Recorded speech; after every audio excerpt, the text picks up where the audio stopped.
Ça, on a voulu parler d'un problème un peu, enfin, dont on entend parler de plus en plus, le burn-out, un problème qui est a priori un problème assez grave. Et puis nous, on a voulu un peu essayer de traiter ça en décalage pour essayer aussi d'avoir un regard un peu différent sur ce phénomène-là, quoi.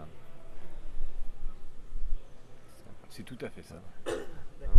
Donc c'est l'histoire d'un gars qui est pas bien dans sa vie, qui est pas bien sur son lieu de travail et qui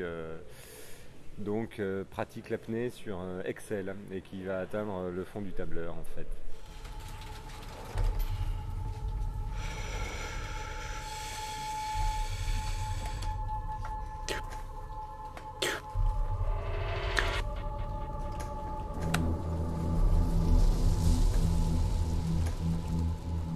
On va dire que c'est un geste dérisoire qui peut paraître dérisoire, mais qui finalement, bon, cette plongée dans le logiciel Excel va faire court-circuiter un peu le fonctionnement de l'entreprise.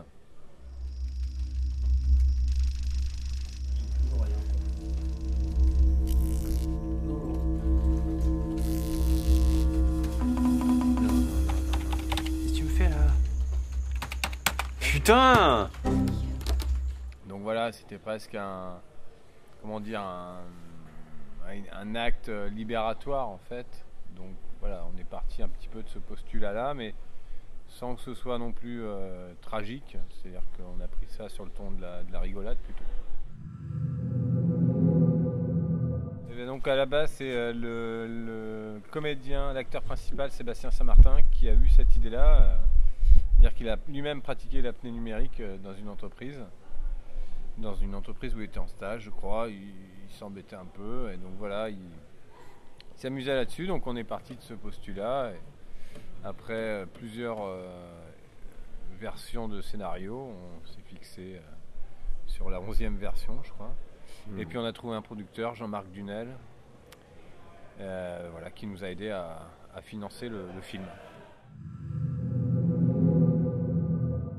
On a déjà fait un premier film avec Julien, tous les deux, qu'on a co-réalisé, et du coup Jean-Marc le producteur de Narcos a dû le voir après coup, quoi. Ça lui a bien plu, ouais. Ça s'appelait Sana. Ça avait été sélectionné au Festival des Nouveaux Cinémas en 2011. Alors, c'est une coproduction avec Ayrton Prod, qui est notre boîte de production. Mais c'est un film à petit budget, c'est un film à 5 000 €, si je ne me trompe pas. Donc voilà, ça restait dans l'ordre du possible, sans avoir le financement du CNC, des régions, etc., etc. On aurait aimé avoir ces financements-là, qu'on n'a pas eu, mais donc on a fait le film avec un peu de système D, on va dire, quoi. Ouais, bah, on travaille de concert, quoi, on va dire. Ouais. C'est-à-dire que toute la partie écriture elle a été faite avec le scénariste. On a bien retravaillé ensuite derrière.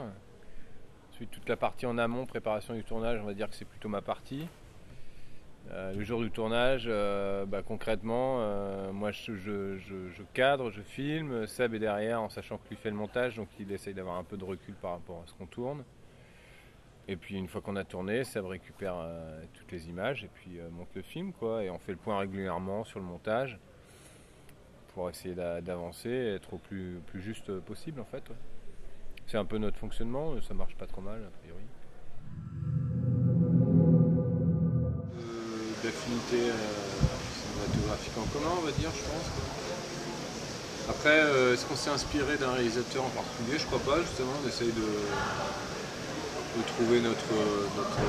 Ouais, on essaye On n'est pas en train de se dire on va faire du David Lynch ou du Cronenberg. Non, ça serait un peu prétentieux. Et puis, Voilà. et puis voilà, non, on essaye de faire ce qui nous paraît, sur le moment, ce qui nous paraît intéressant. On essaye de faire des belles images, on essaye de Raconter raconter une histoire. Alors après, ouais, on est forcément influencé par des films qu'on a bien aimés ou par des réalisateurs qu'on a bien aimés, mais ça se fait plus ou moins inconsciemment. Voilà. C'est pas à un moment où on se dit tiens, là, on va faire un plan à la manière d'eux. Je pense que c'est partie de notre culture, et puis voilà, il y a tout un tas de choses qui viennent se mélanger au moment où on tourne, mais c'est un peu inconsciemment, je pense. Ouais. Eh ben, moi en fait je suis monteur de formation, et donc je suis monteur pour France Télévisions. Donc voilà, et puis l'idée de faire un court métrage, c'était avec Julien, c'était déjà pour sortir un peu du quotidien, c'est-à-dire que bon, moi je travaille surtout sur de l'actualité ou du magazine, des choses comme ça. Et puis donc l'envie de faire de la fiction, et puis de travailler avec de nouveaux types de matériel qu'on n'a pas l'habitude d'utiliser au quotidien, quoi. C'est-à-dire que travailler là pour Narcos, on a travaillé en 4K. Au tournage, ça nous a permis d'expérimenter un peu un nouveau type de matériel qu'on n'a pas l'habitude d'utiliser, et ainsi de suite. C'était aussi cette envie-là, quoi. À la fois de travailler sur de la fiction et à la fois d'essayer du nouveau matériel, des trucs un peu pour se faire plaisir, quoi. Voilà, c'est-à-dire que nous, c'est pas notre activité principale. Moi, je suis journaliste, lui, il est monteur. Donc, on travaille plus sur l'actualité, on va dire.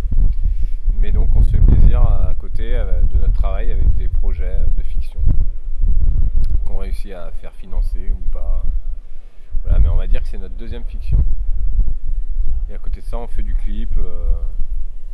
Voilà, suivant les rencontres. Quand on a les opportunités, on fait des films.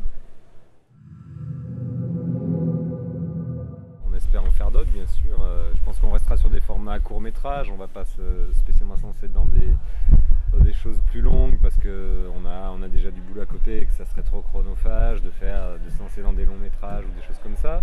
Donc je pense qu'on restera sur des formats courts, mais on va essayer d'en faire d'autres parce que ça nous plaît justement cette manière de travailler, ça nous plaît d'essayer de raconter quelque chose et puis surtout d'essayer de faire en sorte qu'il soit vu par le maximum de monde, quoi. C'est ça qui est intéressant quand on fait un film, c'est pas juste pour se le projeter chez nous, c'est qu'il soit vu, puis qu'on ait des retours, c'est intéressant, ça nous fait avancer et puis ces expériences-là qui vont nous permettre d'en faire d'autres et peut-être de corriger le tir sur les prochains ou pas de refaire les mêmes erreurs qu'on a pu faire. Parce que maintenant, c'est vrai que quand on le regarde plusieurs fois, on se dit tiens, on aurait peut-être dû faire différemment à ce moment-là, et ainsi de suite. Et puis, donc, on va en faire d'autres, quoi.